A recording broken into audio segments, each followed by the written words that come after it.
Yeah, my name is Mary O'Brien, and I'm a consultant at OneSpatial, specialising in the FME product. And today I wanted to share with you just some simple ways that you can use FME to access your open data, or indeed if you've responsibilities for publishing open data, then FME can help you there too.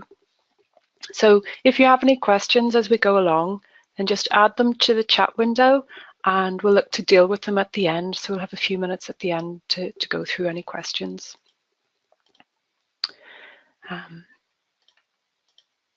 Okay, so let's start with what I'm planning to cover. It should take about 40 minutes or so, but I'm going to start with a brief introduction to FME, so for those of you that are new to it, and then a little about OneSpatial and our work with FME before we start into today's topic, which is open data. So what is it, where can we find it, and what can we do with FME? And I'm going to focus really on the UK and open data that's available in the UK. So let's start by explaining what FME is. So it's a really powerful data manipulation tool, and it's built by Safe Software, who are based in Vancouver in Canada. And FME stands for Feature Manipulation Engine. And really that's the best way to think about it. It's a processing engine for data, and that lets you convert between hundreds of different formats. And it does this so well because it understands those formats. It's semantic, so it understands the specifics of each format and their limitations. And while it hides most of the complexity from the end user at one level, it still gives you complete control over the translation. So you have complete control over how your data gets from A to B, from a BIM data set to a CAD data set.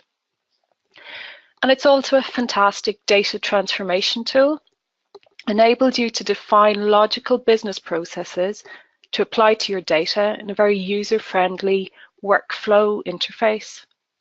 And I mean all kinds of data transformations. So whether you want to change the schema of your data, you want to calculate some data values, you want to do some complex geometric calculations, or you want to integrate data from all different sources. FME gives you all the things you might expect from an ETL tool, but just packaged in a really nice, intuitive user interface. And there are a number of FME products. So you've got FME Desktop, and that's the main tool. It runs the processing engine on your local machine, and it's what you use to build your business processes, your logical processes that manage your data. And that's what we're going to be using here today.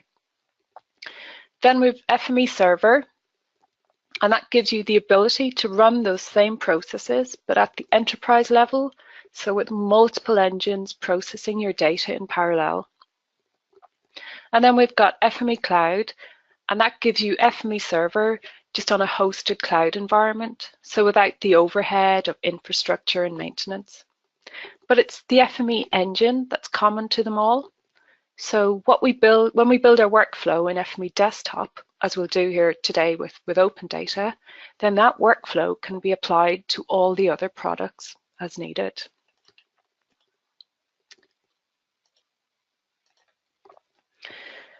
And in terms of us here at OneSpatial, well, we've been an FME reseller for quite a while, and we provide support for all of the FME products. We've a team of skilled FME people around the globe, so we can help you with any FME related questions or problems you might have. We provide training, so both public and private courses. We provide support to customers through our support portal, and we can provide consultancy services on the FME product set. So if you're interested or you're having any problems getting started with FME, or you want to get the most from your FME workflows and you don't quite know what to do, then please get in touch with us at fme@onespatial.com, and I'm sure we can help. Okay, so today we're interested in using FME with open data. And open data is really about the idea that data should be freely used and reused by anyone, but especially public data. And the idea has been around quite a long time, but it really took hold about 2012 with the Open Data White Paper. and the support of people such as Sir Tim Berners-Lee, the inventor of the web. And this was followed up in 2013 with the signing of the Open Data Charter by the G8 leaders, so that includes the UK. And here it was agreed that all government data should be published openly. And so since then, we've had initiatives like the Open Data Institute and the Datagov data portal, which were set up to facilitate this goal. And the aim really is to provide transparency, improve efficiencies in public services, promote innovation, and to gather new insights by combining data sets that haven't really been considered together before. So it was a very bold statement, and it really shook things up in the data market at the time. But ultimately, it means there's now more data out there to be analysed, and that can't be a bad thing. And much of that data is published under an open government license. So that allows anyone, businesses, individuals, community groups, anyone can reuse public sector information without having to pay for it or to get permission to do so. So data.gov, that's the data portal, it was first launched in 2009, then relaunched around the time open data was getting into the news. So it provides a focal point for the publishing of those newly published open data sets. However, since then, development seems to have halted, and in fact, some parts of it, such as the data API, were retired just this year. Instead, the Local Government Transparency Code in 2015 took over on the open data front, and this defines what data sets need to be made open and how they need to be published by local government. And while the data.gov web portal seems to almost be in retirement, individual public bodies are hosting their open data themselves, so that's great. But I think data.gov is still useful. It gives us a discovery tool for finding the published open data. So it's still an important piece of the jigsaw, I think. If you're interested in knowing more about the timeline of open data, you can check out this link by Tim Davies. It gives a really interesting visualization, actually showing the progress of open data over the years. Okay, so this is the data.gov website. If we just click to it,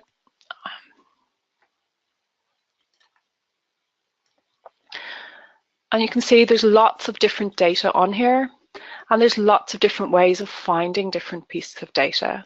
So if I just filter here so I can see some, we've got thousands and thousands of data sets on here, all sorts of open data from public bodies.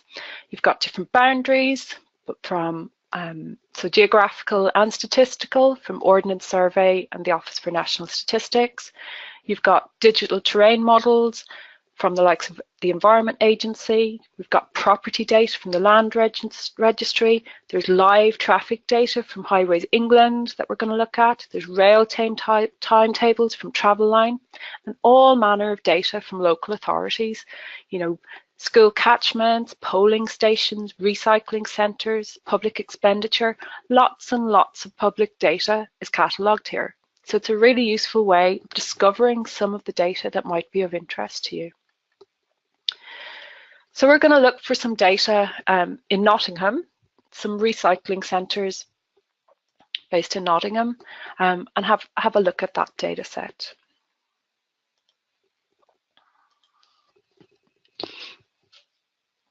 So when we get to it, we can see we can link through to the data to see the actual data. And when we do, wow, we're through to the Open Data Nottingham site.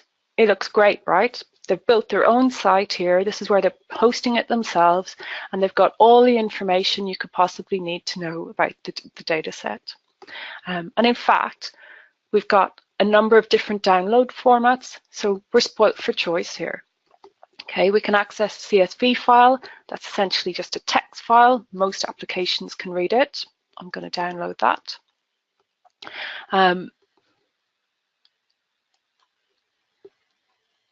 We'll come back to that later. But there's other formats on here, in particular spatial formats that are quite typical and useful. So we've got our Esri shape files. That's a fairly common exchange format for spatial data sets. Most GIS packages can read it. We've got GeoJSON, so that's a spatially enabled JSON format, and that's a common exchange format between web services. And we've got Google KML, so that opens in Google Earth. So that's free and easy for everyone to use.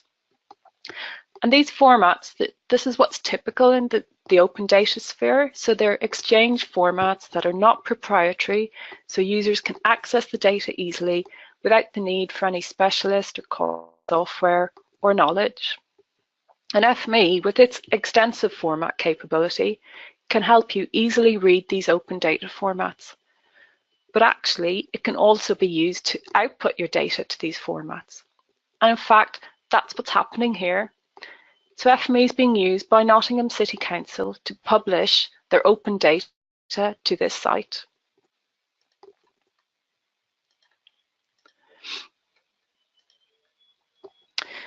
So if you're interested and you'd like to find out a little bit more about how Nottingham City Council have used FME and FME Server to publish their open data, and particularly their challenges with freedom of information requests, then you can check out the case study on our website.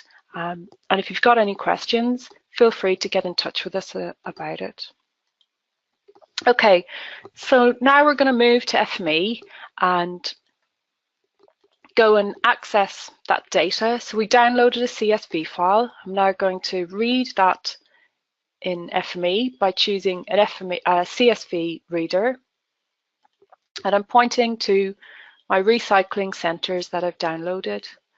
If I choose the parameters button, then in here I can alter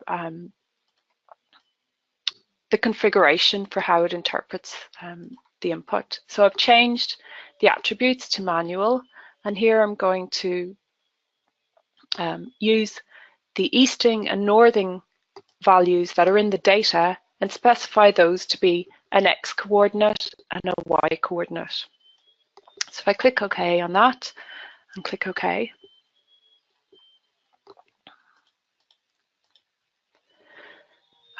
there's my CSV reader. I'm just going to choose the coordinate system so it knows what they're in, which is the British National Grid 27700. And if I just choose to inspect that data, so I'll connect an inspector, I'll run my process, and I'll now see the data being read in, and it's in the correct locations around Nottingham. So it's as simple as that, very easy to do. We can now do whatever we want, integrate it with our other data sets, write it out, and so on.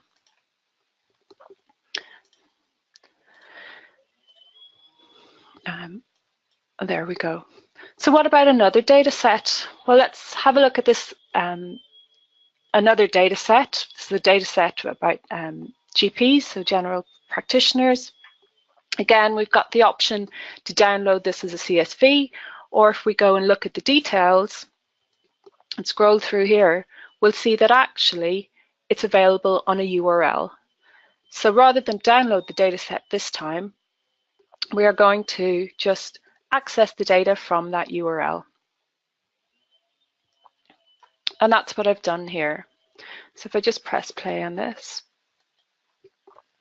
what's happening here, I've got my CSV reader and my source file, source location this time is actually just a link to the location of that file on the NHS website. And in fact, you'll see it's looking at a zip file. So FME has the ability to dig within the zip file and pull the CSV information out from it. So every time that file is updated now, my process will read the file anew. It's linked to its source.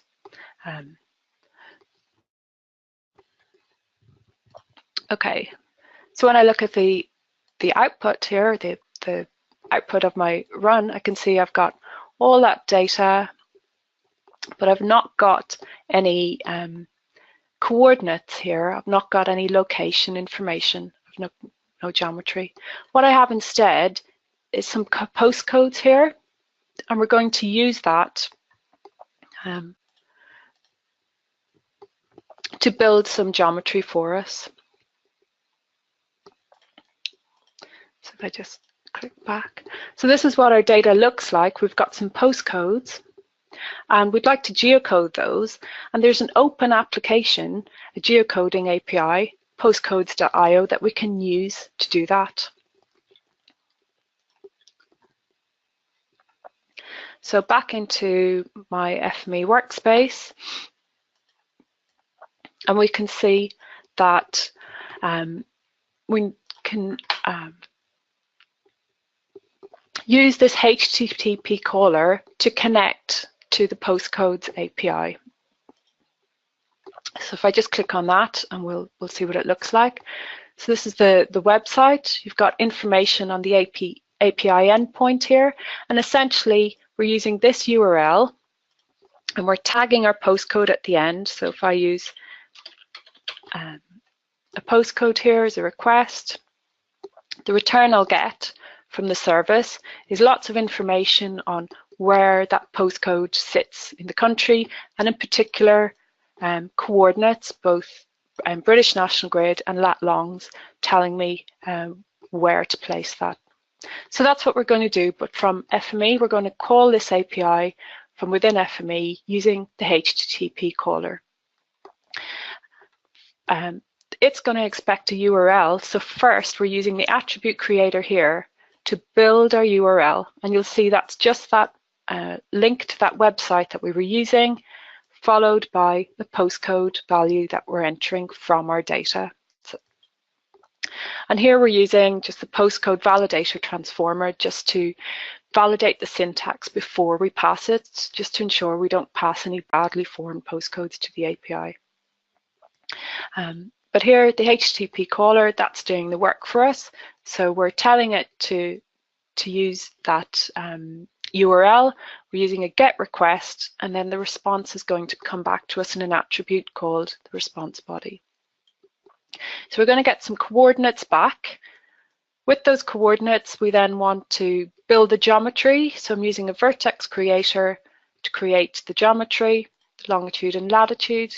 And then I'm using a coordinate system setter just to tell it which coordinate system it's in. And that's my output then here. This is the output on my map. So you can see they're all over the country, but they've been given the correct location references. Okay. The response I'm getting from this HTTP caller, it's a really great transformer. It allows you make calls to URL with different methods. So we've used a GET, but you can use a PUT or a POST also. But the response you get depends on the service that you've called. So here we're getting a JSON response, and that's fairly typical. And ours has been pretty easy to manage, but we're just using a JSON flattener here to expose those particular attributes that we're interested from the response. So we're interested in the longitude and latitude. So they're the ones that we're exposing, and then we can use them in the rest of our process. Sometimes, however, the information you want, you need to work a little bit harder. So there's other transformers that can let you do that. But this is a really useful technique for connecting to open applications or to other open data sets.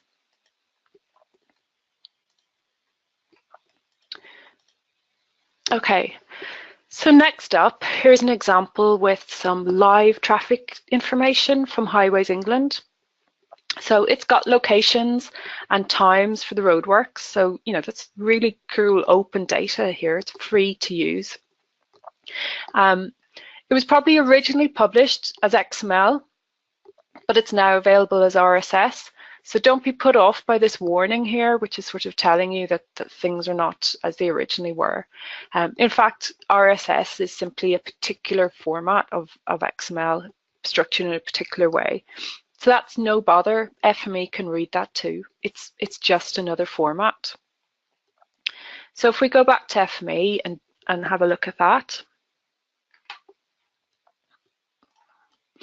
I've got a workspace here where I'm using an RSS reader to read in that data, and the source here is the URL that we get to the data of the Datagov portal. So it's just looking at that XML file and reading it in. But because it's XML, we could actually use the XML reader to read this data. It's a little more involved, but let's take a look at it, because actually XML is a really common format for open data. So it's something that you probably will need to use. So you just choose the XML format. I've done this again. I need to select my link. So I'm going to add my XML reader. My data set is simply the URL to the events data. And when I choose my parameters button, I then want to match it to the particular element. So I want to pull out the pieces of information that I'm interested in. And this is what I want to show you. This is new or fairly recent, last few versions of FME, where you can get this tree which allows you to just choose which elements you're interested in and pull just those pieces of information into the workflow. So it's a lot easier, a lot nicer to work with and easier to get working.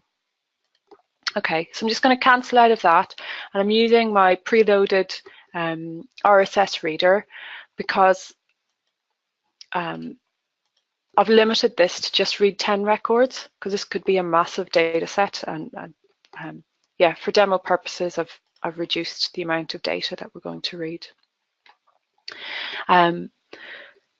So you'll remember when we looked at the data, we had some lat-long coordinates and we had some end and start dates that we were interested in. And these aren't exposed here on the RSS reader. But that's fine. The data still exists. We just can't access it. And so that's frequently the case with some of these formats. The data's there, it's just not exposed in FME. So we need to expose it to be able to manipulate it. And we can use an attribute exposer to do just that. So we can expose those particular attributes we're interested in, and that data is then exposed and carried through the workflow, and it's available for us to work with. And then I'm just using an attribute manager to rename some of those. Okay, so I'm going to run this process. It's looking good. We've got our attributes exposed, so our latitude and our longitude, and then we've got a little logic here which should be looking familiar to you. So we've got our vertex creator, which is creating our points from those lat longs, and then a coordinate system setter just telling it what coordinate system it's in. And there we've got our data and some point coordinates around the country.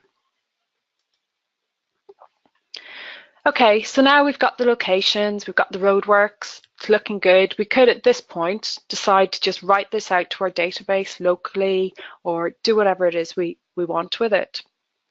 Or we could use FME to help us identify just the records that are of interest to us and load just those ones to our database. And for those of you familiar with FME, this is just some standard workflow filtering. But really, I'm meandering off topic here because I wanted to mention the new date time calculator transformer. It's new for 2017, and I stumbled across it just the other day, and it's great. So let's say I'm interested in just the larger roadwork events, those that are planned for more than 24 hours. Okay, I don't want to load all the data in. I only want to filter the data and only load the significant, the large roadwork events. So we've got an event start and event end date time attributes in the data, and we can use this date time calculator to basically calculate the interval between those two date times. So no more headaches with date-time arithmetic, no more converting everything to minutes and then calculating it and so on. It does it all for you. It's great. Just one thing to note is that it relies upon the date-time values being in a specific format, and that's FME's own date-time format. So beforehand, I'm using a date-time converter transformer just to convert them into that format. And then afterwards, I'm using a tester transformer to identify the roadworks that are longer than 24 hours, because they're the ones I'm interested in, and now I'm loading just the data that I'm interested in into my database.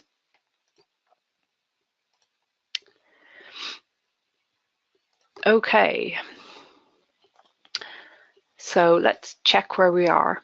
Okay, so yes, so just as a bit of a recap really, and to rein myself back in, here are some of the transformers you might use to get the most from your open data. So we've mentioned some of them, like the HTTP caller that sends a GET request to return you some open data, or the FTP caller. It does very similar, but from an FTP site. Then, depending on the format of the data you get back, if it's XML or JSON, then you might need to dig into it a bit just to get the information that you need. So there's some transformers here that can help you do that. And then once you have the open data, you might want to integrate it with your other data sets. So you might want to look at some transformers like the geocoder, the database joiner, or the feature merger transformers. But what you do with it after that, it's up to you. But the possibilities are endless. Okay, so if we look at it from the other side, what if we work for a government body and we have responsibilities to publish open data? So how can FME help us there? Well, we'll need to supply the data in some open data formats. So maybe CSV or text files, shape files, KML or XML, a bit like we saw on the Open Data Nottingham site earlier. Well, that's no problem. FME can handle that with its format capability. We might need to remove some pieces of information that identify places or people, or we may need to aggregate data up to larger geographic units. And again, no problem, we've got transformers in FME to do just that. We might need to create new identifiers for the aggregated data, or new coordinates, perhaps in lat long, as that's kind of typical for open data. Again, no problem, we can do that. We've seen some of that already. And of course, we will need to keep the data we publish current, so the process we build needs to be repeatable. And again, that's a no-brainer for FME. So once you build your workflow, the effort is done. You can rerun that workflow at any time you choose. You can run it on a schedule. And if you've got lots of open data to publish, you can use FME Server to automate and manage those processes for you, just like Nottingham City Council are doing. So let's take a look at what a workflow for publishing open data might look like. Okay, so if I go over to FME, here I've got some data, there's some address data that I'm reading from my proprietary Esri geodatabase.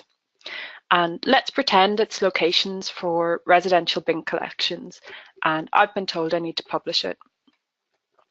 So first thing I just want to mention is that I'm using an open version of the Esri geodatabase reader. And I just want to point that out for you, because it means you don't need a license for Esri installed on your machine to access this geodatabase. And it's basically another plug for open data. So with that reader, I'm now going to read the data in and then write it out to a CSV file. So writing it out over here with my CSV writer feature type.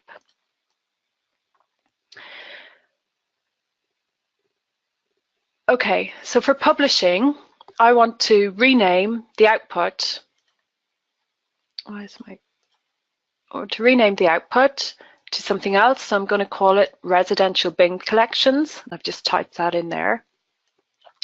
And then in my workflow, I've used the attribute manager to remove a bunch of attributes like the name identifiers here.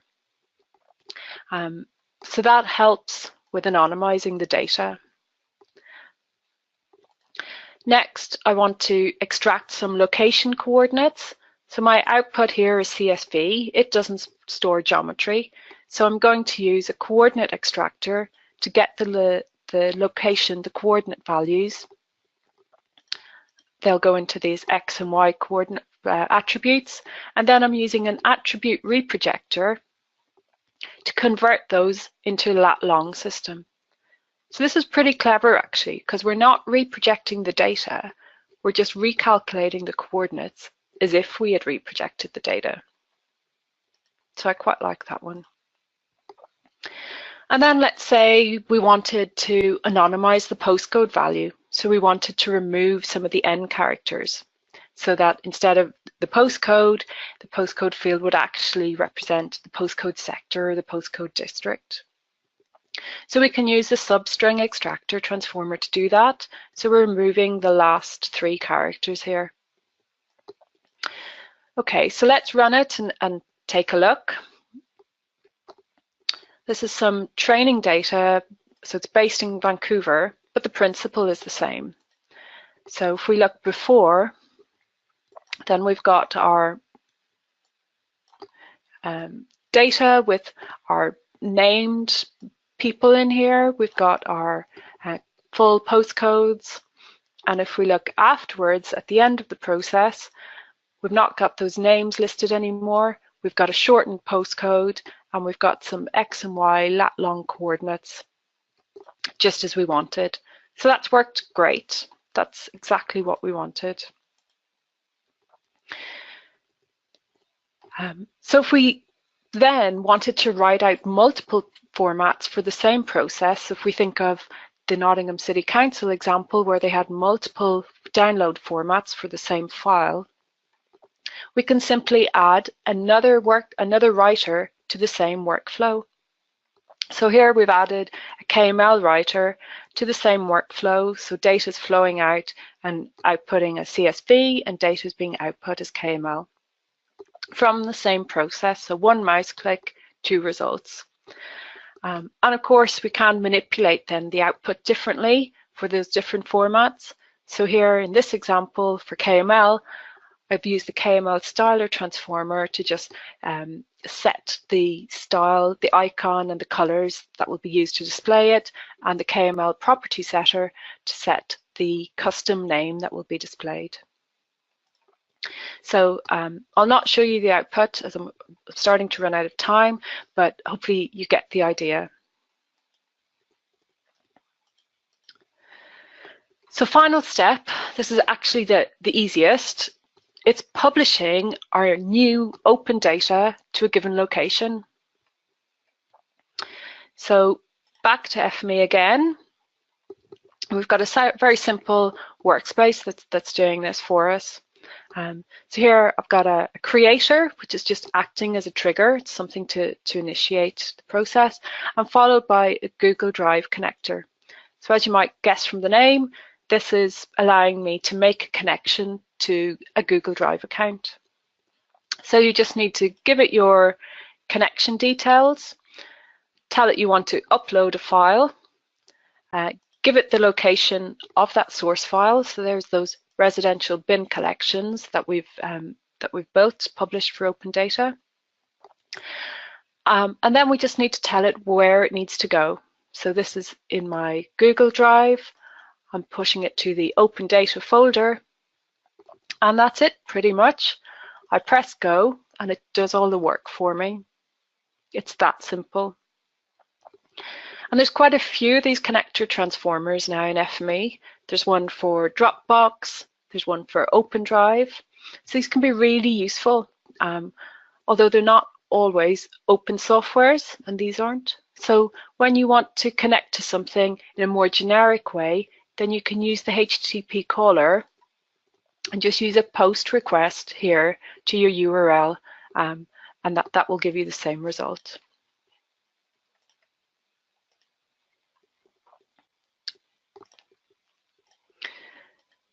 Okay, so there you have it. We've come full cycle with open data. We've used FME to access it, manipulate it, and then we've published it back out into the open again. But there's lots of other open stuff that FME can interact with, much more than we can cover in this webinar. But some of the things you might want to look into are some of the open formats that FME can read and write to, like OpenStreetMap, or the new OGC GeoPackage, Postgres, or the self-contained file geodatabase format, SQLite and Spatialite. There are also open applications that FME can interact with, and they're generally through the use of a caller transformer, and I've got some of them listed here. So for example, any program that can be run from the command line, that can be run from within FME using a system caller transformer. So that really opens the floodgates on what you might do. So really, I think of FME as an enabling tool. It's the glue that lets you glue these different open data sets and open applications together in a user-friendly, intuitive, repeatable way. And that's it. That's it from me for today. Thank you for your time and attention. I hope you found it useful, and if you have any questions, please post them in the chat and we'll take a look there. One last thing I wanted to mention is just the AGI event on Monday, and my colleague Dave Eagle will be presenting there about FME and using it with open data. So you might want to check in with that.